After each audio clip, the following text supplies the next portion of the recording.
I feel like I have to say this.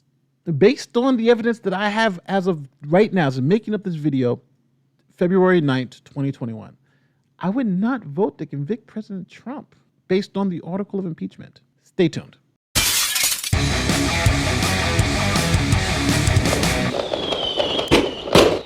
Hey, what's going on? My name is Nathan Lloyd. Welcome to the Brody's Bunch, where you are the jury of today's content.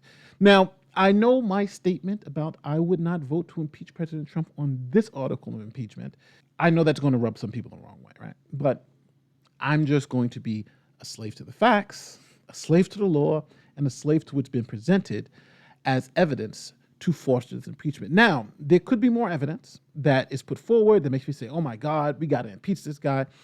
But just based on the article of impeachment, what's in there, and what I've seen from the timeline of the event, I'm going to say it, I'm not too sure I would vote to impeach based on just what I have right now.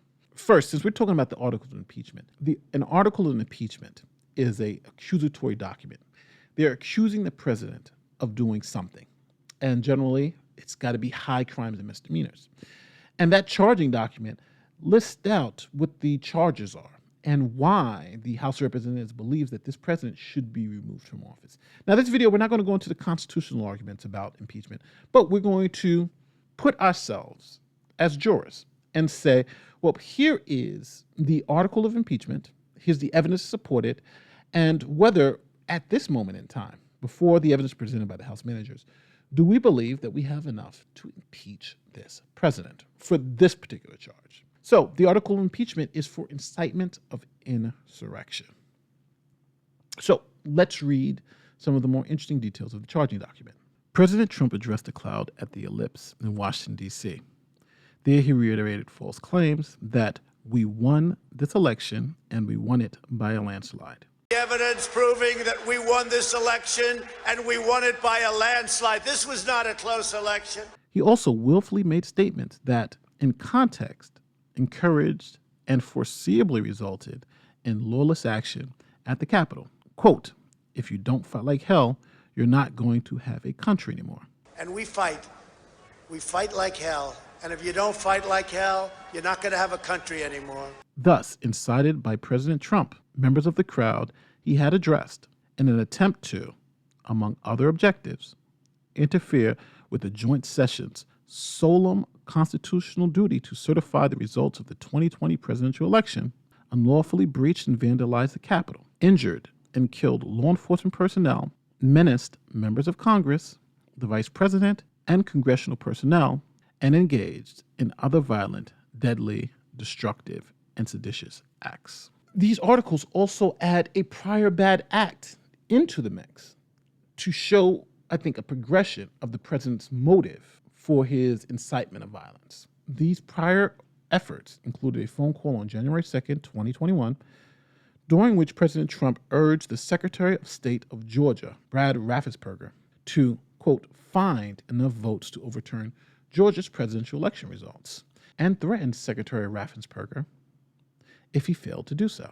So, look, all I want to do is this. I just want to find 11,780 votes, which is one more than we have, because we won the state, and flipping the state is a great testament to our country, because, you know, and there's just, it's a testament that they can admit to a mistake, or whatever you want to call it, if it was a mistake, I don't know. So here we have three distinct things that the article points to as evidence for the impeachment. First, President Trump's false claims that they won the election by a landslide election was stolen. On January 2nd, he made this phone call that the articles seem to suggest was in itself an unlawful phone call, and that was also motive to show the lengths that the president would go to stay in power. And then last, they point to the January 6, 2021 speech. So just those two statements seem to be what they're saying encouraged enough violence that these people would go and overtake the Capitol and this planned insurrection. So now you know the facts, right? So these are the facts that they're pointing to in the documents to say, you should vote to impeach President Trump. And these are the reasons why. Now, if I was there at the Capitol, I may feel something different. I may feel like, all right, this guy said all this stuff, you know. But the first thing is, Most attorneys, and I'll say on all of the political spectrum, from legal, who is heavily left-wing, to Robert Barnes, who is heavily right-winged, and from Viva to Civil Law to even myself, President Trump's speech was constitutionally protected speech. I don't think anybody's going to make an argument that it wasn't. It was constitutionally protected speech. But at the same time, we are squarely looking down the barrel of generally protected political speech.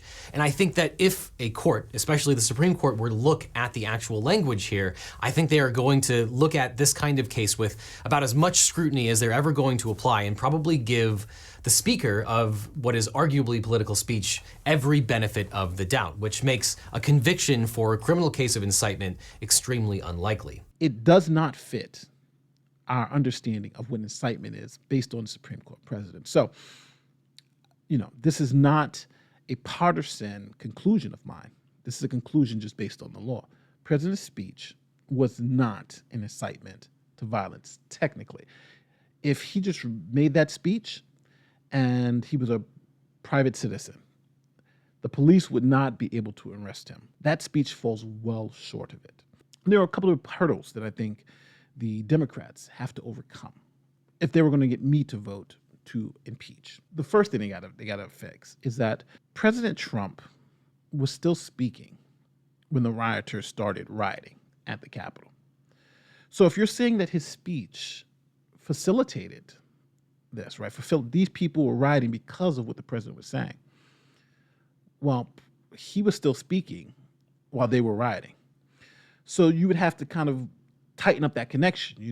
If I'm still giving a speech and you're saying my speech is the reason why they're rioting, but if both of those events happen at the same time, then how are you saying my speech is causing it, right? Correlation doesn't mean causation. They pointed to two things that were said within the speech, but President Trump said other things during that speech. For instance, he said this. I know that everyone here will soon be marching over to the Capitol building to peacefully and patriotically make your voices heard. Today we will see whether Republicans stand strong for integrity of our elections. Stand outside and yell, peacefully protest. This is a core First Amendment right? So if this was a scale and you had the statements that they list in the articles of impeachment, The evidence proving that we won this election, and we won it by a landslide. This was not a close election, and we fight. We fight like hell. And if you don't fight like hell, you're not going to have a country anymore. against the statements that he made that are not in articles of impeachment. I know that everyone here will soon be marching over to the Capitol building to peacefully and patriotically make your voices heard today. I would say, as a reasonable person, that I believe his statements about peacefully protesting and all this other stuff would convince me that his speech wasn't an incitement to violence, right? It was more of a rallying cry to protest for a position. Now, I do want to say this. It would be interesting to see the President of the United States get impeached for what most legal scholars on the left and the right believe is constitutionally protected speech. It essentially saying that if the president makes a speech that we all agree is protected under the First Amendment, right, then he can be impeached for that. It does make it a little more complicated, to say the least.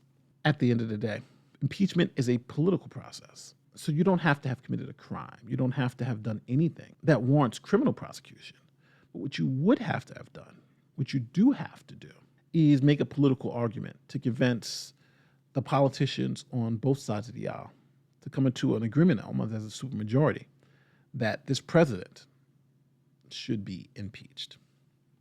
So what do you think? Do you think the evidence that the Democrats have is good enough? Or do you think it can be better? Let's see what they come up with. They may come up with some stuff today that may change all of our minds. Until they present it, we won't know about it. So, my name is Nate, lawyer and YouTuber. But let me know how you feel in the comment section. Would you, based on the article of impeachment, would you vote to convict President Trump? Or would you vote to convict him on how you feel about the event? Or would you vote to convict him on the evidence that they presented? My name is Nate, lawyer, YouTuber. I'm out. Peace.